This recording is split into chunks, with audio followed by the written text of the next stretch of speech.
I really hope that the Conservative Party aren't just going to sweep this under the carpet. It is clear that this is very serious conduct, and actually is really part of a pattern that we're seeing in the Conservative Party, where it seems to be one scandal after another at the moment.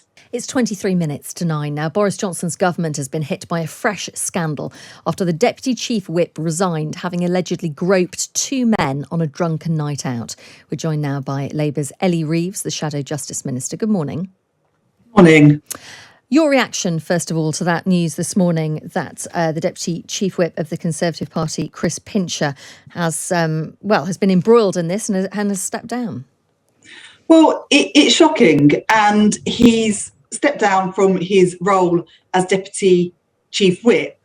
There's quite serious questions about how he ever ended up in that job in the first place, because it's not the first time that allegations have been made against him, and not the first time he's had to resign. As I understand it, he still has the Conservative whip, and I really hope that the Conservative Party aren't just going to sweep this under the carpet. It is clear that this is very serious conduct, and actually is really part of a pattern that we're seeing in the Conservative Party, where it seems to be one scandal after another at the moment.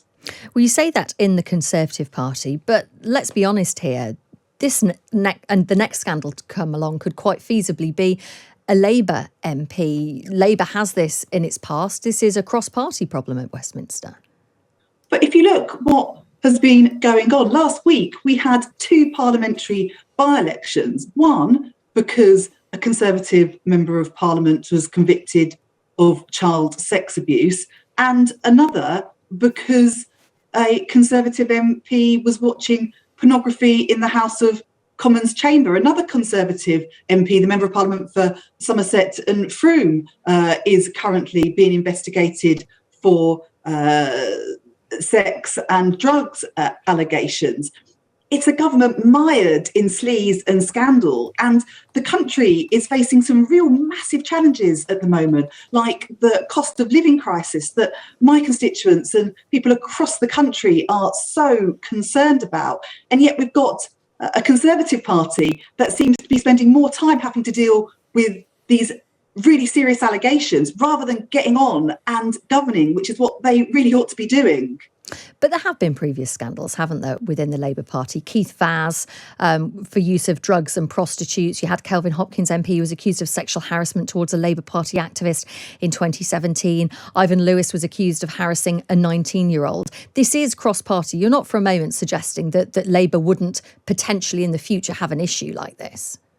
Look, there's an independent complaints process that has been set up to deal with complaints, and I think it's right and proper that has happened. But in recent months, the allegations have been against Conservative members of Parliament, and Boris Johnson seems far too busy dealing with scandal to be able to get on and govern. As I said, his Deputy Chief Whip had had allegations made against him in the past, had resigned in the past, but still held this position.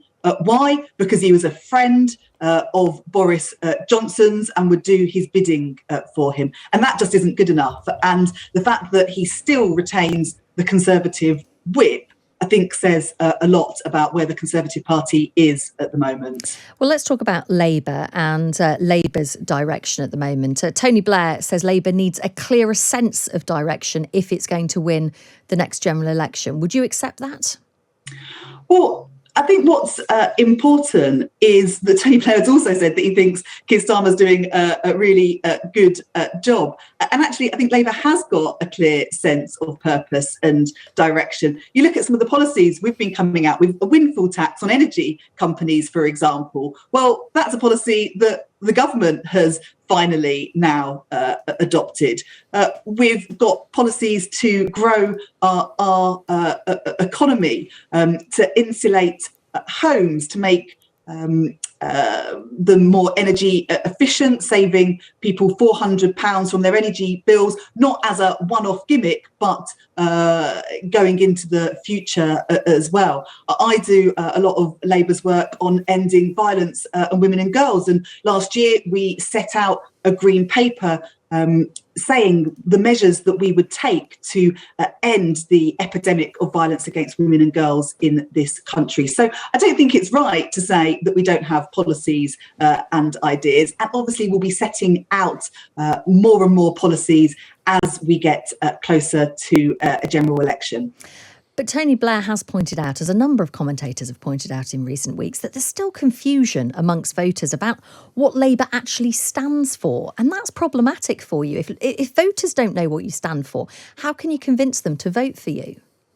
Well, we won a by-election in Wakefield last week, which I think shows that voters are coming back to Labour and are listening to what we have to say. And actually, if you look at some of the policies that we have put forward, like the windfall tax, like having a fairer economy that works for everyone by doing things like slashing small business rates and ending non-dom status, having a fair tax system rather than raising national insurance contributions at a time that people are facing a cost of living crisis. I think there are those very clear dividing lines between the Labour Party and the Conservative Party.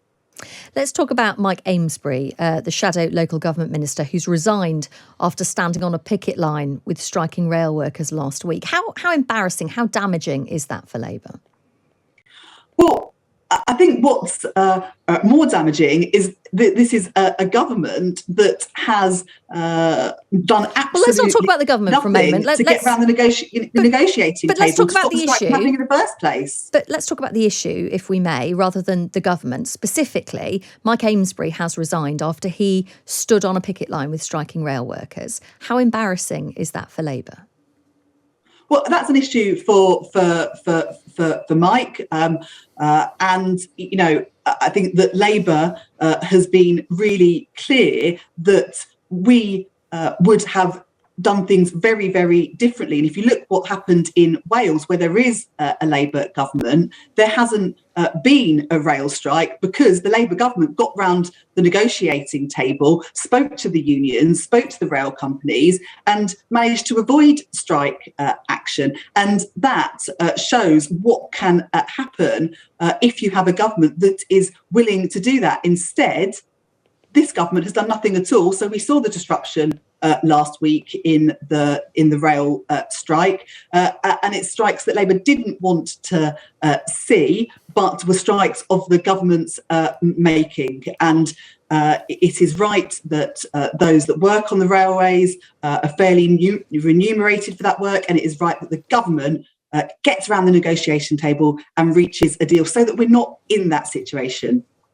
Of course, it's worth noting that Sir Keir Starmer told Labour MPs not to stand on picket lines, and a number of MPs ignored that and went out on the picket lines. Let me ask you, before we let you go, because I know time is against us, you've got concerns over offenders carrying out the equivalent of £40 million less unpaid work in the community in the last 5 years.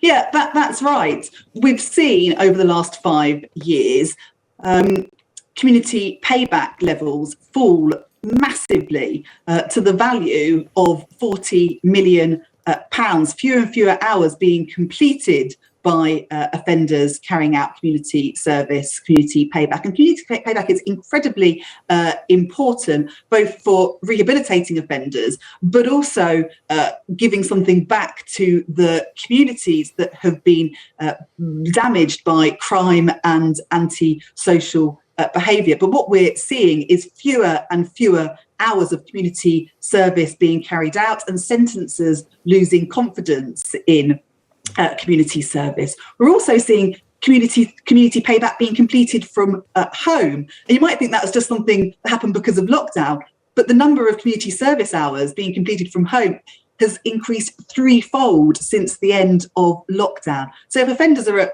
at home, they're not out in the community, they're not visible, communities can't see them giving back. and nor are they being properly supervised or rehabilitated. Okay. That's why Labour would set up community and victim payback boards to completely reform the system.